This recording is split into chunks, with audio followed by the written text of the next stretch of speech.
ओम शांति। 7 मार्च 2024। बाबा के महावाक्य। मीठे बच्चे, बाप का कर्तव्य है कांटों के जंगल को खलास कर फूलों का बगीचा बनाना। इससे ही नंबर 1 फैमिली प्लानिंग हो जाती है। प्रश्न: फैमिली प्लानिंग का फर्स्ट क्लास शास्त्र कौन सा है और कैसे? उत्तर: गीता है फैमिली प्लानिंग का फर्स्ट क्लास शास्त्र, क्योंकि गीता द्वारा ही बाप ने अनेक अधर्म विनाश कर एक धर्म स्थापन किया। गीता में ही भगवान के महावाक्य हैं, काम महाशत्रु है। जब काम शत्रु पर जीत पा लेते हो तो फैमिली प्लानिंग स्वतः हो जाती है। यह एक बाप का ही काम है, किसी मनुष्य का नहीं। ओम शांति। शिव भगवानुवाच। बाप बैठ रूहानी बच्चों को समझाते हैं, इस दुनिया को तो आसुरी दुनिया जरूर कहेंगे, नई दुनिया को दैवी दुनिया कहेंगे। दैवी दुनिया में मनुष्य बहुत थोड़े रहते हैं। अब यह राज भी किसको समझाना चाहिए? जो फैमिली प्लानिंग के मिनिस्टर होते हैं उन्हों को समझाना चाहिए। बोलो, फैमिली प्लानिंग की ड्यूटी तो गीता के कथन अनुसार एक बाप की ही है। गीता को तो सब मानते ही हैं। गीता है ही फैमिली प्लानिंग का शास्त्र। गीता से ही बाप नई दुनिया की स्थापना करते हैं। यह तो ऑटोमेटिकली ड्रामा में उनका पार्ट नोंधा हुआ है। बाप ही आकर के आदि सनातन देवी देवता धर्म की स्थापना करते हैं अथवा प्योर नेशनैलिटी की स्थापना करते हैं। अपने को देवी देवता धर्म का ही कहेंगे। गीता में भगवान साफ बतलाते हैं कि मैं आता ही हूँ एक धर्म की स्थापना करने, बाकी अनेक सब धर्मों का विनाश करने।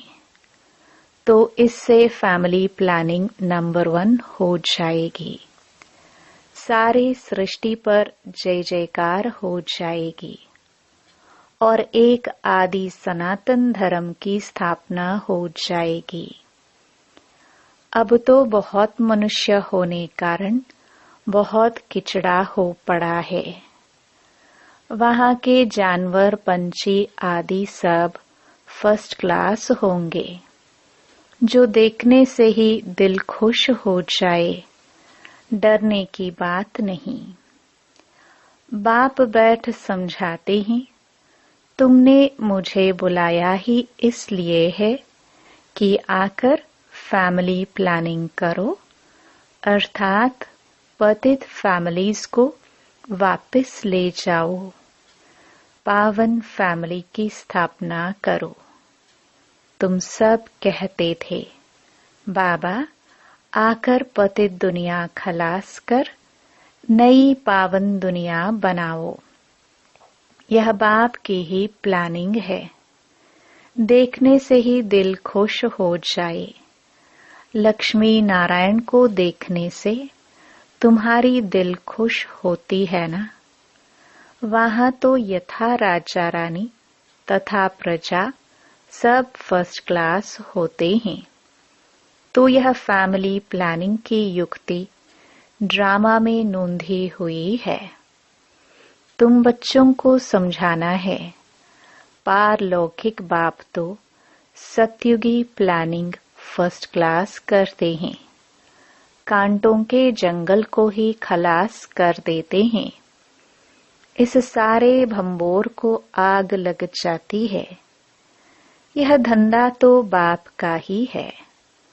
तुम बच्चे भी नहीं कर सकते हो। कितनी भी मेहनत करो, सक्सेसफुल कोई हो न सके। बाप कहते हैं, जिस काम विकार को तुम अपना मित्र समझते हो, वह बड़ा भारी दुश्मन है। बहुत हैं जो उनके मित्र बन जाते हैं। बाप ऑर्डिनेंस निकालते हैं, तुम इस पर विजय पहनो, तुम समझाओ। बाप कहते हैं, काम महाशत्रु है। विचारों को पता ही नहीं कि फैमिली प्लानिंग कैसे हो रहा है।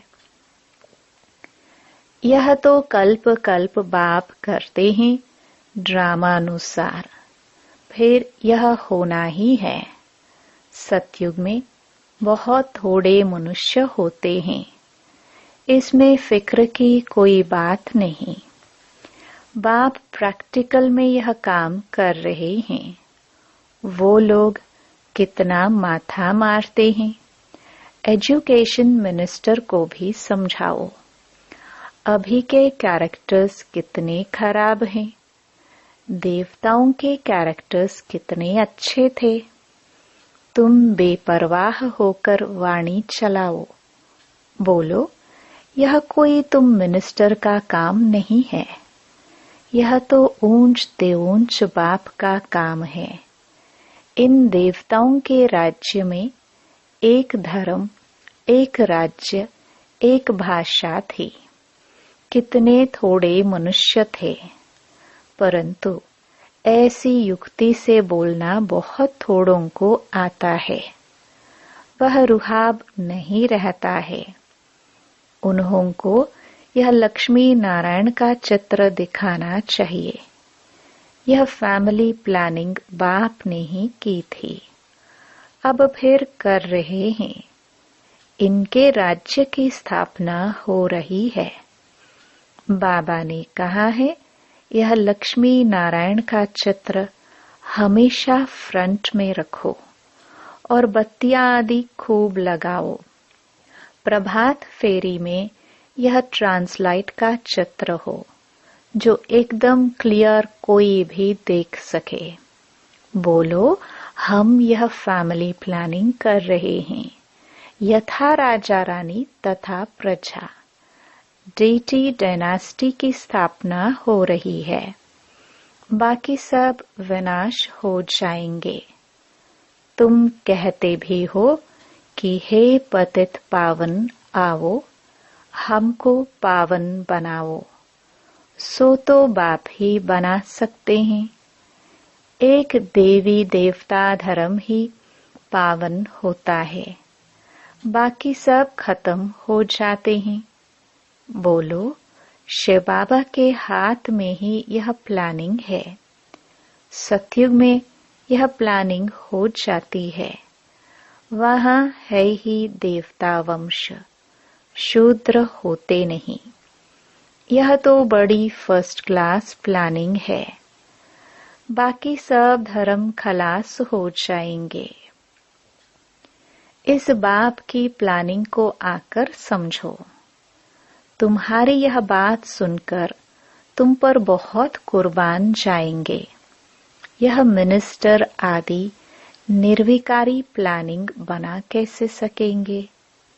बाप जो ऊंच ते ऊंच भगवान है, वह आते ही हैं यह प्लानिंग करने। बाकी सब अनेक धर्मों को खलास कर देते हैं। यह बात है ही बेहद के बाप के हाथ में। पुरानी चीज को नया बना देते हैं।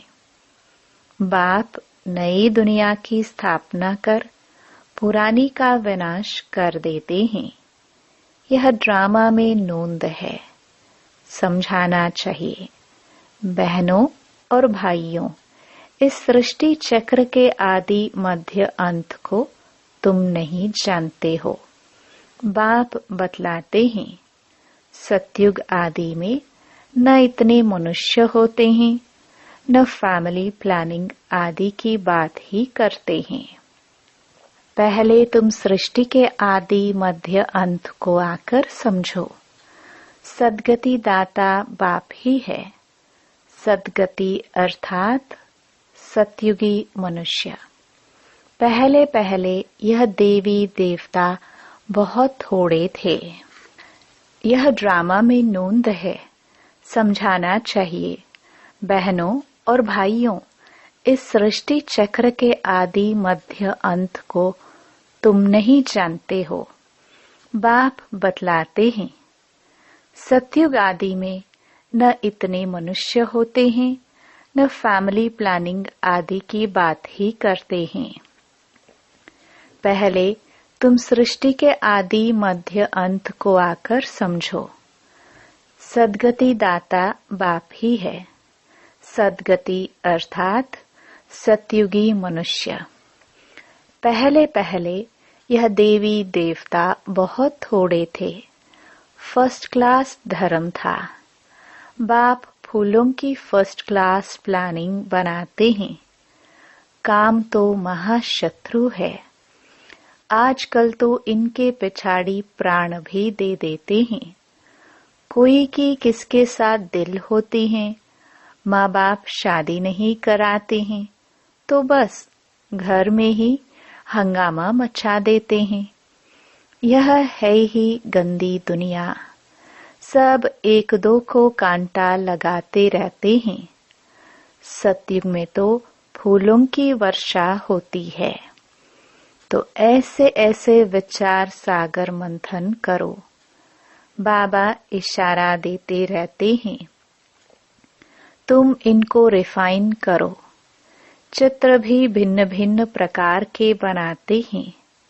ड्रामानुसार जो कुछ होता है वह ठीक है। किसको समझाना भी बहुत सहज है। सबका ध्यान बाप की तरफ खिंचवाना है। बाप का ही यह काम है। अब बाप ऊपर में बैठा हुआ यह काम करेगा नहीं।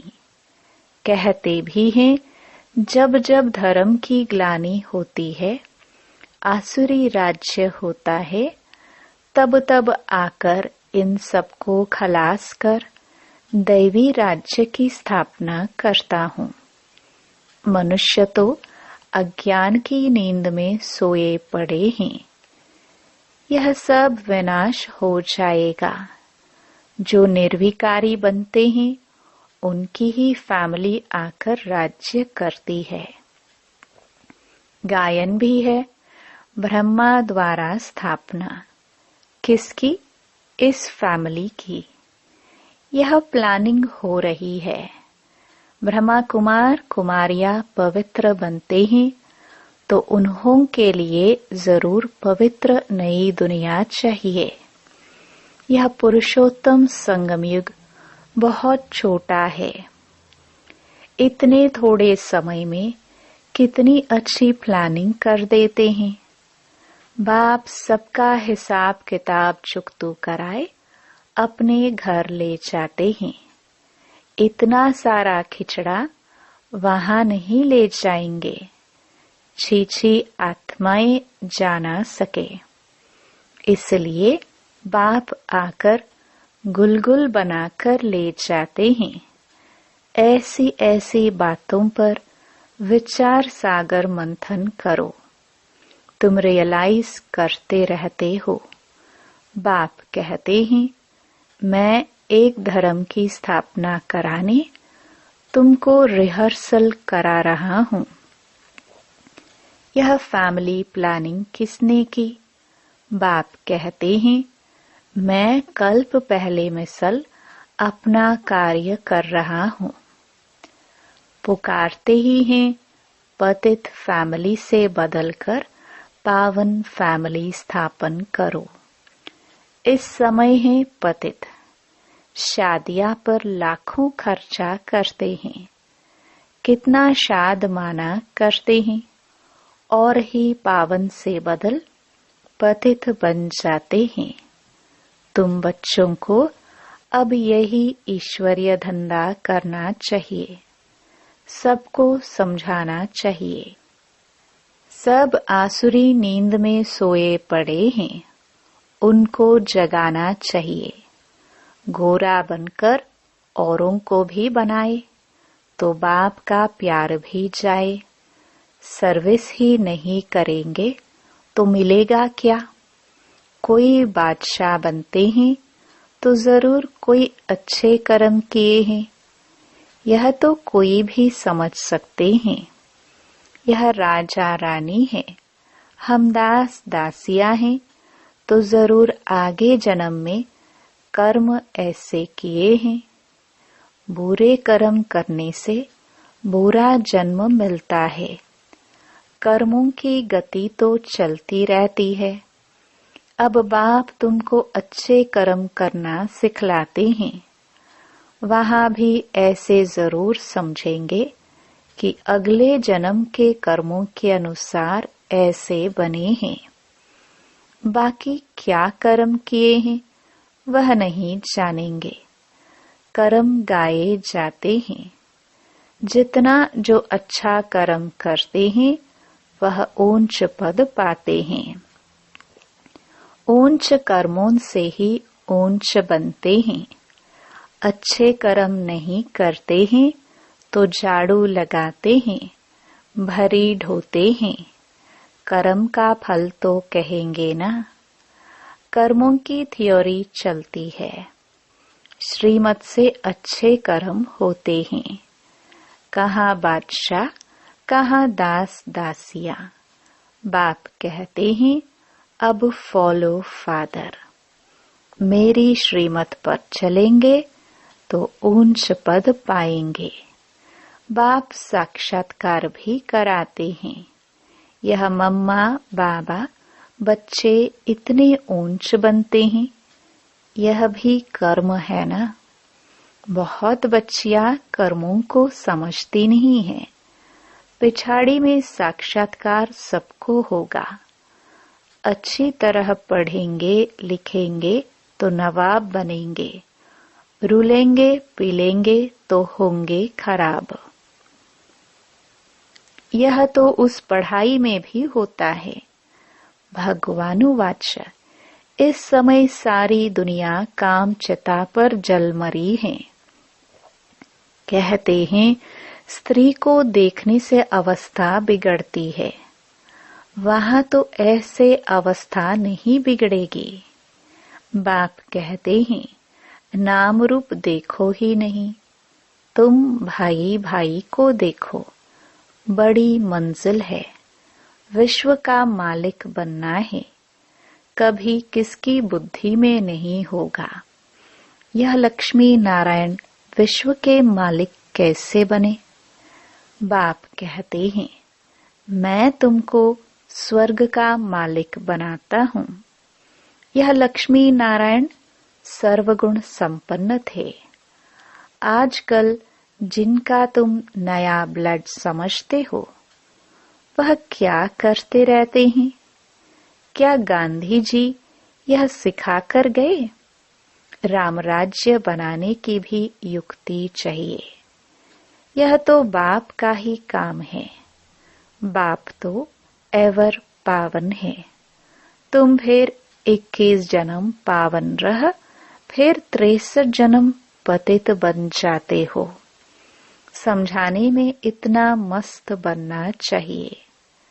बाप बच्चों को समझाते रहते हैं, बच्चे पावन बनो। अच्छा, मीठे मीठे सिखिलदे बच्चों प्रति मात पिता बाप दादा का याद प्यार और गुड मॉर्निंग। रूहानी बाप की रूहानी बच्चों को नमस्ते। धारणा के लिए मुख्य सार। पहला, अपनी अवस्था सदा एक रस अडोल बनाने के लिए किसी के भी नाम रूप को नहीं देखना है। भाई भाई को देखो, दृष्टि को पावन बनाओ। समझाने में रुहाब धारण करो। दूसरा, बाप का प्यार पाने के लिए बाप समान धंधा करना है। जो आसुरी नींद में सोए हुए हैं उन्हें जगाना है। गोरा बनकर दूसरों को बनाना है। वरदान, अपने सरल स्वभाव और शुभ भाव द्वारा भोलानाथ बाप के प्यार का अनुभव करने वाले आकर्षण मूर्त भव। भोलानाथ बाप को सबसे प्रिय भोले बच्चे हैं। भोले अर्थात जो सदा सरल स्वभाव, शुभ भाव और स्वच्छता संपन्न मन और कर्म दोनों में सच्चाई और सफाई वाले हैं। ऐसे बच्चे आकर्षण मूर्त बन बाप को भी अपने ऊपर आकर्षित करते हैं। भोलानाथ बाप ऐसे सरल स्वभाव भोले बच्चों के गुणों की माला सिमरण करते हैं। भगवान को भोलापन प्यारा है। आप बच्चों ने अपने भोलेपन से ही भगवान को मोह लिया, उन्हें अपना बना लिया। स्लोगन, अपने चेहरे और चलन से गुण व शक्तियों की गिफ्ट बांटना ही शुभ भावना, शुभ कामना है। ओम शांति।